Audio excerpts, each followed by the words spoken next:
നമസ്തേ. പ്രകൃതിയുടെ ഒരു അത്ഭുതമാണ് രത്നങ്ങൾ. എന്നാൽ അത്ഭുതങ്ങൾ ജീവിതത്തിൽ നടക്കണമെങ്കിൽ അതിനുള്ളൊരു മാർഗമാണ് രത്നധാരണം. ആർക്ക്, എപ്പോൾ, എന്തിന് ഒരു രത്നം ധരിക്കണം? കൂടുതൽ വിവരങ്ങളുമായി രത്നശാസ്ത്രയുടെ പുതിയൊരധ്യായം ആരംഭിക്കുകയായി. കൂടെയുള്ളത് ഉണ്ണികൃഷ്ണൻ ശിവാസ്, പ്ലാനറ്ററി ജെമോളജിസ്റ്റ്. രത്നശാസ്ത്രത്തിലേക്ക് സ്വാഗതം. നമ്മൾ കഴിഞ്ഞ എപ്പിസോഡിൽ പറഞ്ഞ ഒരു കാര്യമായിരുന്നു ടൈഗർ ഐ എന്ന് പറയുന്ന ഒരു രത്നത്തെക്കുറിച്ച് നമ്മൾ ചർച്ച ചെയ്തത്. അത് ഒരുപാട് ആൾക്കാർക്ക് വളരെ ഗുണകരമായിരുന്നു, അല്ലെങ്കിൽ ഞങ്ങൾക്കത് ഉപയോഗിക്കുമ്പോഴുള്ള സംശയങ്ങൾക്കുള്ളൊരു മറുപടി ആയിരുന്നു എന്ന് നമ്മുടെ അടുത്ത് ധരിക്കാൻ വില കുറവാണ്. പലരും അതിൻ്റെ ഉപയോഗിക്കുന്നതിൻ്റെ റീസൺസ്, അല്ലെങ്കിൽ എന്തിനിത് ഉപയോഗിക്കണം, എല്ലാവരും ഉപയോഗിച്ച് കാണുന്നുണ്ടല്ലോ, എന്തുകൊണ്ടാണ് ആൾക്കാർ ഇത് ഉപയോഗിക്കുന്നത് ചോദിക്കാറുണ്ട്. അപ്പോൾ അതിനുള്ള കൃത്യമായിട്ടുള്ള ഒരു മറുപടി, ഒരു ആൻസർ ആയിരുന്നു നമ്മുടെ കഴിഞ്ഞ എപ്പിസോഡെന്ന് പലരും പറയുകയുണ്ടായി. അതുപോലെ തന്നെ നമ്മൾ വൃശ്ചിക രാശിയിൽ ഒരു ചന്ദ്രൻ്റെ ഒരു സ്ഥിതിവിശേഷം നമ്മളവിടെ വളരെ ഡീറ്റെയിൽ ആയിട്ട് പറയുകയുണ്ടായി. അതായത് ഈ വൃശ്ചിക രാശിയിൽ നിൽക്കുന്ന ചന്ദ്രൻ എല്ലാവർക്കും ഒരുപോലെ അല്ല, അതിന് വ്യത്യാസങ്ങളുണ്ടാവാം. ഇപ്പം നമ്മൾ തുലാം രാശിയെക്കാളും വ്യത്യസ്തപ്പെട്ടല്ലോ. തുലാത്തെന്ന് വൃശ്ചികത്തിൽ തുലാത്തിൽ സംഭവിച്ചെന്താണ്, ഒരു ഗ്രഹത്തിന് ഡെബിലിറ്റേഷൻ സംഭവിച്ചു, നീചാവസ്ഥ സംഭവിക്കുന്ന ഒരു അവസ്ഥ തുലാത്തില്.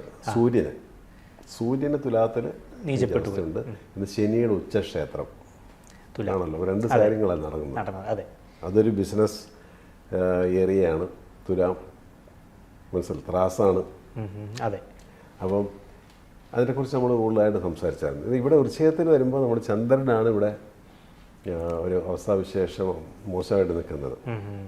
അത് എല്ലാ സമയത്തും എല്ലായ്പ്പോഴും എല്ലാവർക്കും കാണണമെന്നില്ല എന്ന് ഞാൻ പ്രത്യേകം പറഞ്ഞു. അതിനെക്കുറിച്ച് നമ്മൾ സംസാരിച്ചായിരുന്നു. അതിൻ്റെ ഒരു റെമഡി സംസാരിച്ചായിരുന്നു. നമ്മൾ സ്റ്റോൺസുകൾ നമ്മൾ സജസ്റ്റ് ചെയ്യുമ്പോഴും വാങ്ങുമ്പോഴും ശ്രദ്ധിക്കേണ്ട രണ്ട് കാര്യങ്ങളാണത്. അപ്പോൾ ചന്ദ്രൻ്റെ അവസ്ഥ മോശമാണെങ്കിൽ, ചന്ദ്രൻ നീചത്തിൽ നിൽക്കുന്നു, ഇപ്പം മേടലഗ്നം 8 ചന്ദ്രൻ നീചപ്പെട്ട് നിൽക്കുന്നു, ഫുൾ ഡെബിലിറ്റേഷൻ അവിടെ സംഭവിച്ചിട്ടുണ്ട്. ഒരു കാരണവശാലും നമുക്ക് ചന്ദ്രൻ്റെ സ്റ്റോൺ അവിടെ കൊടുത്ത് അതിനെ നമുക്ക് മറിച്ചിടാൻ പറ്റത്തില്ല. അങ്ങനെ ഒരു സംഭവം ഇല്ല. അതൊരു മഹാമണ്ഡത്തരാണ്. കാരണം ആ ചന്ദ്രന് വീണ്ടും ഒരു നെഗറ്റിവിറ്റി പ്രദാനം ചെയ്യും. ഇപ്പോൾ ഒരു ചന്ദ്രകാന്തോ ഒരു പേളോ അവിടെ കൊടുത്താൽ, ഇനി ഇവൻ ചന്ദ്രദശയാണെങ്കിൽ ഒട്ടും കൊടുക്കാൻ പാടില്ല. അതായത് ഈ മോശമായിട്ട് നിൽക്കുന്ന ആ ഒരു അവസ്ഥയെ അതിൻ്റെ രത്നം കൊണ്ട് മറികടക്കാൻ നമുക്ക് പറ്റത്തില്ല. നിങ്ങളുടെ പ്രീവിയസ് ബർത്ത് കർമാസ് ആണല്ലോ ഈ ബർത്ത് ചാർട്ട് എന്ന് പറയുന്നതിൻ്റെ. ഇപ്പോഴത്തെ ബർത്ത് ചാർട്ട് പഴയ കർമാസിൻ്റെ ഒരു ബ്ലൂ പ്രിൻ്റ് ആണെന്നാണ് പറയുക. അപ്പോൾ ശരിക്കും പറഞ്ഞാൽ നമ്മൾക്ക് നല്ല പോസിറ്റീവായിട്ടുള്ള പ്ലാനറ്ററി പൊസിഷൻ ഉണ്ട്. അത് നമ്മൾ ചെയ്തിരിക്കുന്ന സൽക്കർമ്മങ്ങളുടെ ഫലമായിട്ട് വന്നിരിക്കുന്നതാണ്. അതേസമയം നമ്മൾ ചെയ്തിരിക്കുന്ന പാപകർമ്മങ്ങളുടെ ഫലം നമുക്ക് നെഗറ്റീവ് പ്ലാനറ്ററി പൊസിഷൻ കൂടി നമുക്ക് അറിയാൻ സാധിക്കും. അപ്പോൾ അങ്ങനെ വന്ന് നിൽക്കാം. നെഗറ്റീവ് പ്ലാനറ്ററി പൊസിഷൻ നിൽക്കുന്നതിന് നമ്മൾ ഈസി ആയിട്ടൊരു കല്ല് മേടിച്ച് അതിനെ മാറ്റിമറിക്കാൻ ശ്രമിക്കരുത്. അത് പ്രകൃതിയോടുള്ള ഒരു വെല്ലുവിളിയാണത്, ഈ ശാസ്ത്രത്തോടുള്ള ഒരു വെല്ലുവിളിയാണ്. അവിടെയാണ് പലർക്കും അബദ്ധം പറ്റുന്നത്. രത്നങ്ങൾ സജസ്റ്റ് ചെയ്യുമ്പോഴും രത്നങ്ങൾ വാങ്ങി ധരിക്കുമ്പോഴും പറ്റുന്ന ഒരു അപകടം. എനിക്ക് ചന്ദ്രദശയാണ്, ഒരു ചന്ദ്രൻ്റെ കല്ലാന്ന് കേട്ടിട്ടുണ്ടല്ലോ, എന്താ ഒരു പേള് മേടിച്ചിടാം. പക്ഷെ അവിടെ ഈ ചന്ദ്രന് നീചാവസ്ഥയും നെഗറ്റിവിറ്റിയും, ചന്ദ്രനാണ് ആളുടെ ചാർട്ടിൽ ഏറ്റവും മോശപ്പെട്ട ഗ്രഹമായിട്ട് നിൽക്കുന്നതെന്ന് കരുതുക. വീണ്ടും ഉള്ളൊരു മോശാവസ്ഥയ്ക്ക് ആക്കം കൂട്ടുവാണ് വീണ്ടും ഒരു പേളി മേടിച്ചിടുമ്പം. അപ്പോൾ പേളിനെ കൊണ്ടുള്ള മാനസികമായിട്ടുള്ള പ്രയാസങ്ങൾ കൂടാതെ ആൻസൈറ്റി, ടെൻഷൻ കൂടുക, വർദ്ധിക്കുക എന്ന് മാത്രമല്ല, ഈ ചന്ദ്രനുമായിട്ട് കണക്റ്റഡ് ആയിട്ടുള്ള എല്ലാ അസുഖങ്ങളും സ്ലോലി ബാധിച്ചു തുടങ്ങും. അപ്പം നമുക്ക് ശ്വാസം മുട്ടൽ, വലിവ്, പിന്നെ ഈ നമുക്ക് ഈ സൈനസ് പ്രോബ്ലംസ്, ഇതെല്ലാ സംഭവങ്ങളും കയറി വരും. കാരണം ചന്ദ്രൻ നീചപ്പെട്ട് നിൽക്കുന്നത് നമ്മുടെ ലോവർ അബ്ഡമൽ പോർഷനിലാണ് നിൽക്കുന്നത്. ലോവർ അബ്ഡമൽ പോർഷന് പ്രോബ്ലംസ് ഉണ്ടാക്കും, യൂറിനറി പ്രോബ്ലംസ് ഉണ്ടാക്കാം.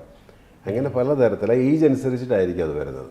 ഓരോ വ്യക്തികളെ അഫക്റ്റ് ചെയ്യുന്നത് അതാണ്. അതും നമുക്ക് ജനറൽ എല്ലാവർക്കും യൂറിനറി ഇൻഫെക്ഷൻ അങ്ങനെ പറയാൻ പറ്റത്തില്ല. ഏജാണ് ഇതിൻ്റെ അകത്ത്. ഈ വ്യക്തിയുടെ ഒരു പ്രായം അല്ലെങ്കിൽ ആ ഒരു കാലഘട്ടം, ഒരു 50+ കഴിഞ്ഞവർക്ക് പ്രോസ്ട്രേറ്റ് ആയിരിക്കും ബാധിക്കുന്നത്.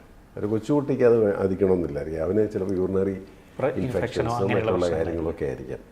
അപ്പോൾ എല്ലാം നമ്മൾ പറയുമ്പോൾ ഇപ്പോൾ നമ്മളൊരു ലൈവ് ഇതൊരു പ്രോഗ്രാം നമ്മൾ അവതരിപ്പിക്കുമ്പോൾ നമ്മൾ ഈ സബ്ജക്റ്റുകളെല്ലാം ഇങ്ങനെ പറഞ്ഞു പോകുന്നതിൻ്റെ കാര്യത.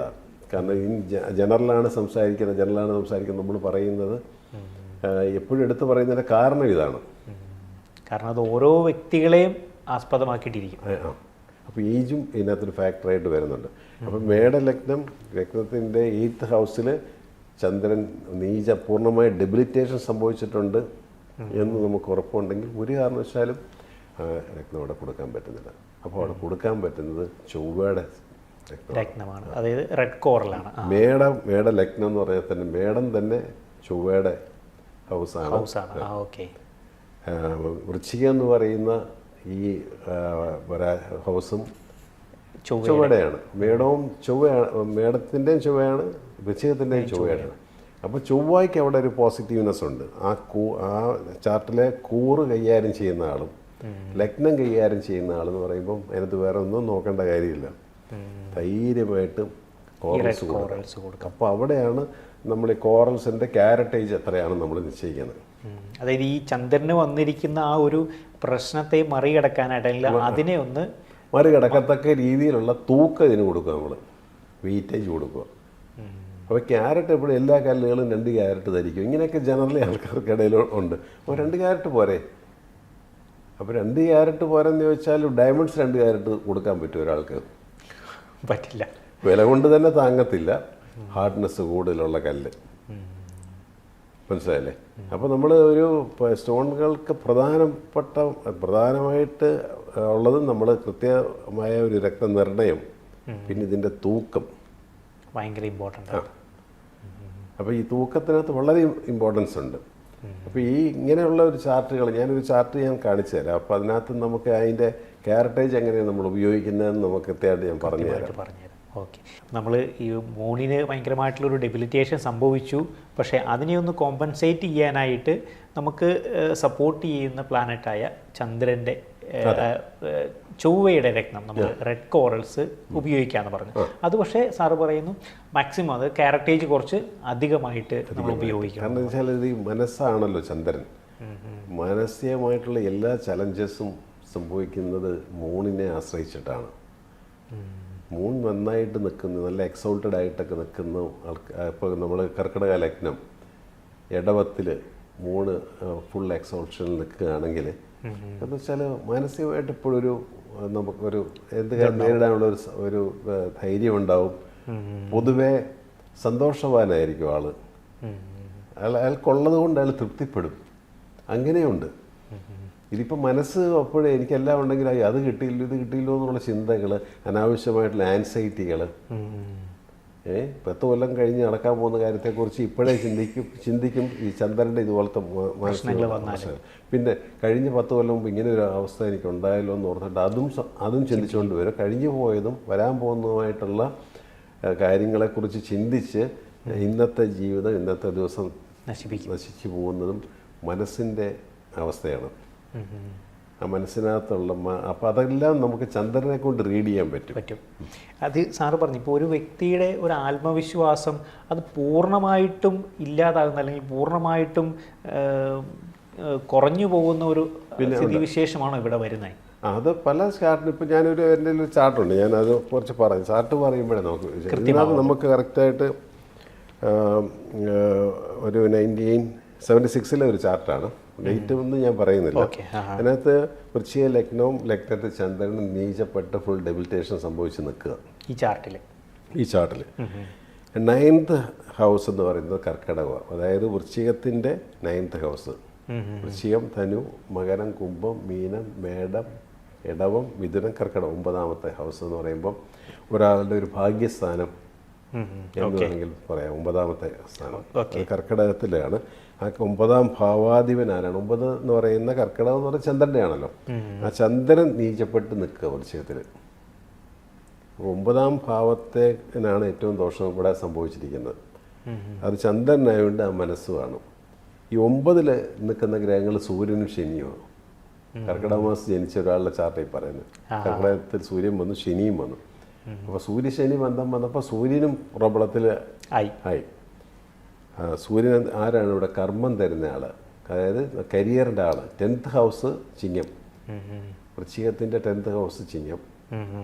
ചിങ്ങത്തിൻ്റെ അധിപൻ കർക്കിടകത്തിൽ ശനിയായിട്ട് ബന്ധപ്പെട്ട് നിൽക്കുന്നു. അല്ലെ തന്നെ കർക്കിടകത്തിൽ പുള്ളിക്ക് ബലക്കുറവാണ്, പിന്നെ അതിലൂടെ ശനിയും കൂടെ കയറുന്നുണ്ട്. അപ്പം റോങ് ആയിട്ടുള്ള അപ്പോൾ കർമ്മരംഗം സംബന്ധിച്ചിട്ടുള്ള ക്ലേശങ്ങൾ, മനപ്രയാസങ്ങൾ എല്ലാം ഒന്നും സംഭവിക്കുന്നില്ലായിരിക്കും. എന്നാൽ ആലോചിച്ച് നമ്മൾ കമ്പോസ് ചെയ്യുക. നമ്മൾ സോങ്സൊക്കെ കമ്പോസ് ചെയ്യുന്ന പോലെ ഇതൊന്ന് ആലോചിച്ച് പഠിച്ച് അങ്ങനെ ആയിരിക്കും. ഇനിയിപ്പം പുതിയ ബോസ് വരും, വന്നു കഴിയുമ്പം ആ പടൻ്റെ ജോലിക്ക് ഇന്ന പ്രശ്നം വരും, അയാൾ എന്ന് ചോദിക്കുമോ, ഇങ്ങനെയുള്ള ആവശ്യമില്ലാത്ത. എന്നാൽ പുതിയ ബോസ് വന്ന് സുഖമായിട്ട് കാര്യങ്ങൾ പോകാൻ തക്കതായിരിക്കും. അത് വരുമ്പോൾ നോക്കിയാൽ മതിയല്ലോ, വരുന്ന സമയത്ത് നോക്കിയാൽ പോലും. ഇപ്പോഴേ നമ്മൾ ആകുലപ്പെട്ടിട്ട് ആകുലപ്പെട്ട് കാര്യം. ഇങ്ങനെയുള്ള ആകുലതകളാണ് ഇവിടെ നിൽക്കുന്നത്. അവിടെ പുള്ളിക്ക് ഒരു പ്ലസ് പോയിന്റ് ഇതിനകത്തുണ്ട്. 10th ഹൗസിൽ, അതായത് വൃശ്ചികത്തിൽ ചൊവ്വ നിൽപ്പുണ്ട്. ഈ ലഗ്നാധിപൻ അവിടെ തന്നെ നിൽപ്പുണ്ട്. കൂറിൻ്റെ അധിപൻ. ലഗ്നത്തിലെ ലഗ്നവും കൂറും രണ്ടാണ്. രണ്ടിൻ്റെ അധിപൻ ചൊവ്വയാണ്. അത് 10th ഹൗസിൽ നിൽക്കുന്നുണ്ട്, 10ൽ. അപ്പോൾ ശരിക്കും നമുക്ക് ഇദ്ദേഹത്തിന് നല്ലൊരു ക്യാരറ്റേജിന് കോറൽസാണ് നമ്മൾ കൊടുത്ത് സജസ്റ്റ് ചെയ്തിരിക്കുന്നതും പുള്ളി ധരിക്കുന്നതും. അപ്പോൾ അത് ധരിച്ചോടുകൂടി തന്നെ പുള്ളിക്ക് ഒരുപാട് ചേഞ്ചസ് വന്നു, കോൺഫിഡൻസ് വന്നു. മറ്റേ ജോലിയിലാണ് പുള്ളിക്ക് ഇത് ജോലി പോകുമെന്ന് വിചാരിച്ചിട്ട് അത് നടക്കുന്നത്. അപ്പോൾ അങ്ങനെ വിചാരിച്ച് നടക്കുന്ന ഒരാൾ ഇങ്ങനെ എൻ്റെ ജോലി പോകുമെന്ന് ഇങ്ങനെ മനസ്സിൽ ചിന്തിച്ചാൽ ജോലി പോകുമല്ലോ ഓട്ടോമാറ്റിക്കലി. കാരണം വാക്കുകൾ എപ്പോഴും മന്ത്രങ്ങളാണ്. നമ്മൾ പല പ്രാവശ്യം നെഗറ്റീവ് ചിന്തിക്കുകയും പറയുകയും ചെയ്താൽ അത് സംഭവിക്കും. അത് അട്രാക്ട് ചെയ്യും നമ്മൾ. അതായിരിക്കും നമ്മൾ അട്രാക്ട് ചെയ്യുന്നത്. അതാ ലോ ഓഫ് അട്രാക്ഷൻ അതാണല്ലോ, ഇല്ലേ? അതെ. ന്യൂട്ടൻ്റെ തിയറി കറക്റ്റ് ഇവിടെ സംഭവിക്കും. ഞാനിപ്പോൾ മിക്കവാറും വരുന്നവരോട് പറഞ്ഞു, നിങ്ങളിങ്ങനെ ചിന്തിക്കല്ലേ, നിങ്ങളുടെ ജോലി പോവോ, ജോലി ഉണ്ടാവുമോ, എനിക്ക് ജോലി പോവും എന്നിങ്ങനെ നിങ്ങൾ പറഞ്ഞുകൊണ്ടേ ഇരുന്നാൽ നിങ്ങൾ ജോലി പോകും, അത് ഉറപ്പാണിത്. അപ്പോൾ ഇതിനകത്ത് പുള്ളിക്ക് നല്ല ക്യാരറ്റേജ്, നല്ല തൂക്കത്തിൽ, നല്ല ഇറ്റാലിയൻ കോറൽസ്, പവിഴം, ബ്ലീച്ച് ചെയ്യാത്തത്, നാച്ചുറലായിട്ട് പൗഡറായിട്ട് മിക്സിങ് ഒന്നും ഇല്ലാത്തത്. സ്കെൽറ്റനും അങ്ങനെയുള്ള സാധനങ്ങളൊക്കെ പൊടിച്ചിട്ട് പൗഡർ മിക്സ്ഡ് കോറൽസ് ഉണ്ട്. അത് ധരിച്ചിട്ട് കാര്യമില്ല, വെറുതെ ധരിച്ചുകൊണ്ട് നടക്കാമെന്ന് മാത്രമേ ഉള്ളൂ. ജീവിതത്തിൽ തെയ്യത്തുമില്ല, തേയ്മാനം സംഭവിക്കത്തില്ല. ഇല്ല. പക്ഷേ ഈ ഒറിജിനൽ ആണെങ്കിൽ അത് തേയ്മാനം സംഭവിക്കും. നമ്മൾ കോറൽസ് കൊടുക്കുമ്പം നമ്മൾ ഏത് ഷോപ്പിൽ നിന്നും കോറൽസ് കൊടുത്ത് നമ്മൾ പറയുമല്ലോ, ഈ കോറൽ നിങ്ങൾ ധരിക്കുന്നതോടുകൂടി ഇപ്പം കാണുന്ന ഭംഗി അതിന് കാണത്തില്ല. ഈ തേഞ്ഞ് കുറേശ്ശെ പോകും, ഈ പോളിഷൊക്കെ അങ്ങോട്ട് പോകും. അതിൻ്റെ അർത്ഥം നിങ്ങൾ നല്ല കോറൽസാണ് കയ്യിൽ ധരിച്ചിരിക്കുന്നത്. അപ്പോൾ ഇത് കോറൽ ധരിച്ചോടുകൂടി തന്നെ പുള്ളിയുടെ ആറ്റിറ്റ്യൂഡെല്ലാം മാറി, മനസ്സിന് ധൈര്യം വന്നു. കാരണം ചൊവ്വയുടെ സ്റ്റോൺ എപ്പോഴും മനസ്സിന് ധൈര്യമാണ് തരുന്നത്, കോറൽസ്. അപ്പോൾ ചൊവ്വ പടനായകനാണ്, മനസ്സിലല്ലേ? അപ്പോൾ ആളുടെ ആ ഒരു സ്ഥിതിവിശേഷത്തിന് മൊത്തത്തിലൊരു ചേഞ്ചസ് സംഭവിക്കും, ഭയങ്കര ചേഞ്ചസ് സംഭവിക്കും. അതാണ് കറക്റ്റായിട്ടുള്ള നമ്മൾ ഈ പ്രീഷ്യസ് രത്നങ്ങൾ നമ്മൾ കൊടുക്കുകയും വാങ്ങുകയും ചെയ്യുമ്പോൾ നമ്മൾ ശ്രദ്ധിക്കേണ്ട. അവിടെ സാർ പറഞ്ഞൊരു മെയിനായിട്ടൊരു കാര്യം, ആൾക്ക് കൊടുക്കുന്ന ക്യാരക്ടേജാണ്, അതായത് കുറച്ച് അധികമായിട്ടാണ് കൊടുക്കുന്നത്. കാരണം ഇയാൾക്ക് തീരെ മെൻ്റലി വീക്കാണ്. അപ്പോൾ അതിനെ ഒന്ന് സ്ട്രോങ് ആക്കാനായിട്ട്. അതെ അങ്ങനെ നടക്കുമോ? അല്ലാതെ നമുക്കൊരു കോൺഫിഡൻസ് കുറച്ചുള്ള ആൾ, ചൊവ്വയ്ക്ക് കുറച്ച് ബലമുള്ള ഒരാളാണ് നമ്മൾ ഒരുപാട് സ്റ്റോൺ കൊടുക്കരുത്, അത് അബദ്ധമാവും. കാരണം അയാൾക്ക് ഓവർ കോൺഫിഡൻസ് കൊണ്ട് ഇയാൾക്ക് തീരെ കോൺഫിഡൻസ് ഇല്ല, മറ്റേത് ഓവർ കോൺഫിഡൻസിലോട്ടും പോകും. അവിടെയാണ് നമ്മൾ ഈ ക്യാരക്ടേജിൻ്റെ കാര്യങ്ങൾ ശ്രദ്ധിക്കേണ്ടത്. നമ്മൾ പറഞ്ഞു വന്ന ആ ഒരു വ്യക്തിയുടെ ചാർട്ടിൽ ആൾക്ക് കൊടുത്തിരിക്കുന്നത് റെഡ് കോറൽസ് ആണ്. അത് പ്രത്യേകം ശ്രദ്ധിക്കേണ്ടത്, ആൾ കുറച്ച് അധികം തൂക്കം ക്യാരക്ടേജ് അത് യൂസ് ചെയ്യണം. അത് ഉപയോഗിക്കുമ്പോഴും സാർ പ്രത്യേകം പറഞ്ഞൊരു കാര്യമാണ്, ബ്ലീച്ച് ചെയ്യാത്ത നാച്ചുറൽ ആയിട്ടുള്ള നല്ല ഇറ്റാലിയൻ കോറൽസ് തന്നെ ആൾ യൂസ് ചെയ്യുക. കാരണം വെച്ചാൽ അത് മാർക്കറ്റ് കീഴടക്കി കഴിഞ്ഞു. ഈ ബ്ലീച്ച് ചെയ്ത് അല്ലെങ്കിൽ ട്രീറ്റ് ചെയ്ത് വരുന്ന കോറൽസ് ഭയങ്കര പ്രൊഡക്ഷൻ അല്ലേ അത്, ഇഷ്ടം പോലെ. നാച്ചുറലായിട്ടാണെങ്കിൽ നമുക്ക് നാച്ചുറലായിട്ട് നമ്മൾ ഹാർവെസ്റ്റ് ചെയ്തെടുക്കണമല്ലോ, മനസ്സിലായില്ലേ? ഇത് വേണ്ട, ഫാക്ടറി തന്നെ ഉണ്ടൊക്കെ ഈ സ്കെൽട്ടൻസ് എല്ലാം പൊടിച്ചും ഫിഷിൻ്റെയൊക്കെ അതിൻ്റെ പൗഡർ മിക്സ് ചെയ്ത് കോറൽസ് മാർക്കറ്റ് കീഴടക്കി കഴിഞ്ഞു. അപ്പോൾ എനിക്ക് തോന്നുന്നു നല്ല കോറൽസ് തിരിച്ചറിയാനുള്ള ഒരു മാർഗം എന്ന് പറയുന്നത് ഈ ഉപയോഗത്തിൽ വരുന്ന ഈ ഒരു തേയ്മാനം. എൻ്റെ കോറൽസ് സാറേ അത് മുഴുവൻ ഭംഗിയും പോയി, വിട്ടുപോയി അടന്നു പോയി എന്ന് പറയുമ്പം ധരിച്ചത് നല്ല കോറലാണെന്ന് ആദ്യം മനസ്സിലാക്കുക, അല്ലാത്തത് പോകത്തില്ല. അപ്പോൾ ഇതാണ് പവിഴത്തെക്കുറിച്ച് നമ്മൾ സംസാരിക്കും. പവിഴത്തിന് പല ഒരുപാട് പ്രശ്നങ്ങളുണ്ട്. പവിഴം നമുക്ക് ഈ പൗഡർ മിക്സ്ഡ് പോലത്തെ ടണ്ണ് കണക്കിന് സ്റ്റോൺസ് വരുമ്പോൾ അതിനൊന്നും വിലയില്ല, വില കുറവാണ്. റേറ്റിലുള്ള ഡിഫറൻസും. ഇറ്റാലിയൻ കോറൽസോ നമ്മൾ ജാപ്പനീസ് കോറൽസോ നമ്മൾ ബ്ലീച്ച് ചെയ്യാത്ത സാധനങ്ങൾ മേടിച്ച് വെച്ചാൽ അതിന് വില കൊടുക്കണം. റേറ്റിലുള്ള വ്യത്യാസം വരും. ഇപ്പം നാടൻ പഴവും മറ്റേ പഴവും കൂടി കായും കൂടെ നോക്കുമ്പോൾ ഉള്ള വ്യത്യാസം. നാടൻ പച്ചക്കറികൾ വരുമ്പം അതിൻ്റെതായിട്ടുള്ള വില കൊടുക്കണ്ടേ, കാരണം അത്രയും അവർ ടേക്ക് കെയർ ചെയ്ത് കൊണ്ടുവരുന്നത്. മറ്റത് വിഷം അടിക്കാൻ ബൾക്കായിട്ട് മേടിച്ചടിച്ച് ഒഴിച്ച് കേടാകാതൊക്കെ ഇരിക്കാനായിട്ട് എന്ത് വേണം ചെയ്യാം. ഈ ഒരു ഡിഫറൻസാണ് ഈ കല്ലുകൾക്കുണ്ടാകുന്നത്. അതുകൊണ്ടാണ് ഈ കല്ല് വില എന്ന് പറയുന്നത് വളരെ ഒരു എപ്പോഴും പലയിടത്തും പല ടൈപ്പ് വിലകളായിരിക്കും. ഞാൻ വാങ്ങി വെക്കുന്ന വിലയുടെ മാർജിനാണ് ഞാനിടുന്നത്, മനസ്സിലായില്ലേ? ഉല്ലാസം മേടിച്ച് വെച്ചിരിക്കുന്ന സ്റ്റോണിൻ്റെ വിലയല്ലേ ഉല്ലാസത്തിന് കൊടുക്കാൻ പറ്റുള്ളൂ. ഉല്ലാസം ബ്ലീച്ചായിട്ടുള്ള കോറൽസ് ആണെങ്കിൽ പകുതി ഹാഫ് പ്രൈസിന് മേടിച്ച് വെച്ചിരിക്കുക, അതിന് കൊടുക്കാനായിട്ട് പറ്റും. എൻ്റെ കോസ്റ്റ് പ്രൈസിന് അവിടെ സെല്ല് ചെയ്യാൻ പറ്റും. ഇവിടെയാണ് വ്യത്യാസം. ആ ഒരു പ്രൈസിൽ വരുന്ന ഒരു ഡിഫറൻസ്. പക്ഷെ നമ്മൾ അതിനകത്ത് ഒരു തരത്തിലുള്ള കോംപ്രമൈസും നമ്മൾ ഈ കല്ലിൽ കാണിക്കരുത്. കാരണം ഇത് കൊടുത്ത് വാങ്ങാൻ, നല്ല സാധനം വാങ്ങാൻ വേണ്ടിയിട്ടാണ് നമ്മളെ ആൾക്കാർ അപ്രോച്ച് ചെയ്തിരിക്കുന്നത്. നല്ല സാധനം കിട്ടും. അപ്പോൾ അത് നമ്മൾ കീപ്പ് ചെയ്യാം കറക്റ്റായിട്ട്. അല്ലാത്തത് വേണ്ട, അല്ലാത്തത് കിട്ടുമല്ലോ മാർക്കറ്റിൽ. കാരണം നമ്മൾ കൃത്യമായിട്ടുള്ള ഒരു രത്നനിർണ്ണയം അവിടെ നടത്തി, അതിനുശേഷം അത് ഉപയോഗിക്കേണ്ട ക്യാരറ്റേജ് നമ്മൾ നിർണ്ണയിച്ചു. പിന്നെയുള്ള മൂന്നാമത്തെ സ്റ്റെപ്പും അതുപോലെ തന്നെ ഏറ്റവും പ്രാധാന്യമുള്ള ഒരു സ്റ്റെപ്പ് തന്നെയാണ് നല്ല രത്നങ്ങളും രത്നങ്ങൾ എന്ന് പറയും. അപ്പോൾ അത് നമ്മൾ വാങ്ങി ധരിച്ചില്ലെങ്കിൽ നമ്മൾ ഇതിൻ്റെ പുറകെ കിടന്ന് പണിതെല്ലാം വെറുതെ. അപ്പോൾ ഇത് മൂന്നും ഒരേപോലെയുള്ള പ്രാധാന്യമുള്ള കാര്യങ്ങളാണ്. കൃത്യമായിട്ട് നമ്മൾ രത്നം നിർണ്ണയിക്കുന്നു, അതിൻ്റെ അളവ് നിർണ്ണയിക്കുന്നു, അതിനുശേഷം നല്ല ട്രീറ്റ് ചെയ്യാത്ത അല്ലെങ്കിൽ ഹീറ്റ് ചെയ്യാത്തതായിട്ടുള്ള നല്ല രത്നങ്ങൾ നമുക്ക് ദൂര സ്ഥലത്തു നിന്നൊക്കെ നമ്മൾ ഓൺലൈൻ കൺസൾട്ടേഷൻ വരുമ്പോൾ എന്നോട് പറയും, സാർ ഞാൻ ഒരു കാര്യം ചെയ്യാം, അവിടെ നിന്ന് അങ്ങ് മേടിച്ചോട്ടെ, രത്നം ഇവിടെ ഉണ്ട്, ഞങ്ങൾ മേടിച്ച്. ഞാൻ പറയും മേടിക്കുന്നതിന് എനിക്കൊരു വിരോധമില്ല, നല്ല സാധനം കിട്ടുന്ന ഉറപ്പുള്ള ഉറപ്പാണ് നിങ്ങൾ മേടിച്ച് ധരിച്ചോ, ഇല്ലെങ്കിൽ എന്നെ കുറ്റം പറയരുത്. ഇപ്പോൾ ആരും ഇത് കല്ല് എന്നിട്ട് നല്ല കല്ലല്ല, ഇപ്പോൾ വലിയ ബ്ലാക്ക് സ്പോട്ടൊക്കെ ഉള്ള കല്ലുകളൊക്കെ ഉണ്ടല്ലോ, പെട്ടെന്ന് സാധാരണക്കാരനും അറിയാൻ പറ്റത്തില്ല എന്താണെന്നുള്ളത്, മനസ്സിലല്ലേ? അപ്പോൾ നമ്മൾ ഈ പറഞ്ഞ കല്ല് സജസ്റ്റ് ചെയ്തു, ഇത് ബ്ലാക്ക് സ്പോട്ട് ഉള്ളത് അല്ലെങ്കിൽ ഫ്രാക്ചറുള്ള ഒരു കല്ല് മേടിച്ച് ധരിച്ചു, ഗുണമുണ്ടാകത്തില്ല. അപ്പം ഈ കല്ല് ഇട്ടത് ധരിച്ചില്ല. ആരെ സജസ്റ്റ് ചെയ്ത ഉണ്ണികൃഷ്ണൻ ശിവാസ് പേര് ഇൻഡയറക്റ്റ്ലി എന്നെ ബാധിക്കും. ഞാൻ സത്യം പറഞ്ഞ സ്റ്റോൺ ഷോപ്പ് തുടങ്ങാൻ തന്നെ കാരണം ഈ ഒരു കാര്യമാണ്. അതായത് ക്വാളിറ്റിയുള്ള നല്ല രത്നങ്ങൾ നമുക്ക് കൊടുക്കാനായിട്ട് പറ്റണം. കാരണം അതുകൊണ്ടേ ഒരു ഉപയോഗമുള്ളൂ. അല്ലാത്തൊരു സപ്ലയർ പോലും നമുക്ക് റോങ് ആയിട്ടുള്ള ഒരു കല്ല് വിൽക്കും. ഇപ്പോൾ നമ്മൾ 10-28 വർഷത്തെ ഒരു എക്സ്പീരിയൻസ് നിൽക്കുന്നത് കൊണ്ട് അങ്ങനെയുള്ള സപ്ലൈസ് ഒന്നും നമ്മുടെ ഷോപ്പിൽ വരത്തില്ല. നല്ല സ്റ്റോൺ ഇല്ലാത്തവർ വരത്തില്ല. കാരണം നമ്മളിതേ എടുക്കുകയുള്ളൂ അവർക്കും അറിയാം. മാർക്കറ്റിൽ പറയുമല്ലോ പെട്ടെന്ന്. സപ്ലൈസിൻ്റെ ഇതെന്ന് വെച്ചാൽ ഇപ്പം നമ്മൾ നന്നായിട്ട് പേയ്മെൻറ്റ് കൊടുക്കുന്നതും നല്ല കല്ലുകൾക്ക് എടുക്കുന്നവർ പറയും അവർ നല്ല പാർട്ടിയാണ്, ഒരു കുഴപ്പമില്ല, നല്ല പേയ്മെൻറ്റ്സാണ്, അത് അതിൻ്റെ ക്വാളിറ്റി സാധനം എടുക്കുകയുള്ളൂ. മറിച്ചും പറയും അവിടെ മറ്റേ സാധനം എടുക്കത്തില്ല കേട്ടോ, അവിടെ കൊണ്ടുപോകണ്ട, അപ്പോൾ സാറിന് പറ്റിയ കല്ലിവിടെ ഇല്ല എന്ന് നമുക്ക് അങ്ങനെ മാർക്കറ്റ് നമ്മൾ റെപ്യൂട്ടേഷൻ ഈ നമ്മൾ ഉണ്ടാക്കി എടുത്തിരിക്കുന്നത് നമ്മൾ ഇങ്ങനെയുള്ള ഫേക്കായിട്ടുള്ള ഒരു കല്ലുകളും നമ്മൾ വിൽക്കുകയില്ലാന്ന് നമ്മൾ തീരുമാനം എടുത്തിരിക്കുന്നത് കൊണ്ട് തന്നെ. അതുകൊണ്ടാണ് നമ്മളിപ്പോഴും ഇരുന്ന് സംസാരിക്കുന്നത്.